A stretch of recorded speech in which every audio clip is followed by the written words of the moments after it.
Welcome to Guideline Central. I'm Dr. Tabitha Michaud, and today we will be discussing tuberculosis, focusing on the new Treatment of Drug-Susceptible and Drug-Resistant Tuberculosis Guidelines, published on December 30th, 2024, as a collaborative effort between the American Thoracic Society, or ATS, Infectious Diseases Society of America, or IDSA, the CDC, and the European Respiratory Society.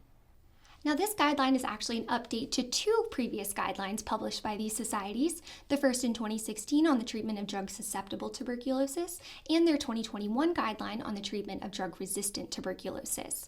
So this guideline does give recommendations for adults and children on drug-susceptible tuberculosis and drug-resistant tuberculosis, highlighting that all oral, shorter treatment regimens for TB are recommended for use in eligible individuals. Now, this guideline was developed using a modified grade framework, and that means that each of these recommendations will have both a strength of evidence grading as either strong or conditional, as well as a certainty of evidence grading as either high, moderate, low, or very low.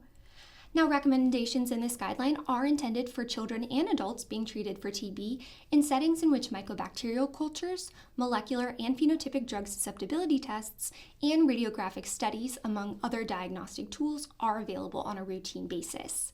And with that, there are 4 recommendations in this guideline, so let's get into the recommendations. Starting with our first recommendation, in people aged 12 years or older with drug-susceptible pulmonary tuberculosis, IDSA and ATS conditionally recommend the use of a 4-month regimen of isoniazid, rifampicin, moxifloxacin, and pyrazinamide. This is a conditional recommendation with a moderate certainty of evidence.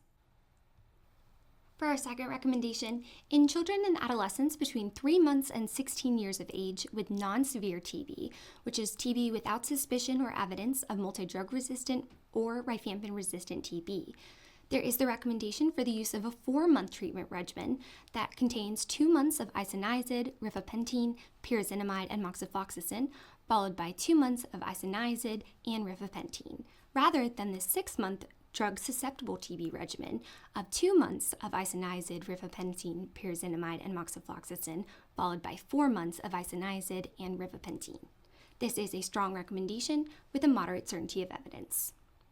For our third recommendation, in adolescents aged 14 years and older and adults with rifampicin-resistant pulmonary TB with resistance or patient intolerance to fluoroquinolones who have either had no previous exposure to bedaquiline and linezolid or have been exposed for less than 1 month, there is the recommendation for the use of a 6-month treatment BPAL regimen rather than more than 15-month regimens.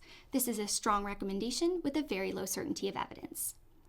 And for our last recommendation for the drug-susceptible and drug-resistant TB treatment guidelines, in adolescents age 14 and older and adults with rifampicin-resistant fluoroquinolone-susceptible pulmonary TB, the IDSA and ATS does recommend for the use of a 6-month BPALM treatment regimen rather than 15-month or longer regimens in patients with multi-drug-resistant TB or rifampicin-resistant TB.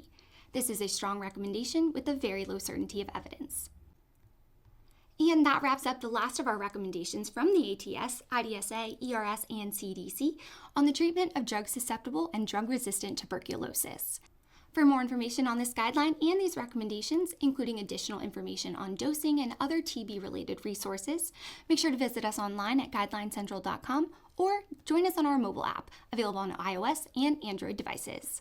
Thank you guys for tuning in, and we'll see you real soon on our next guideline.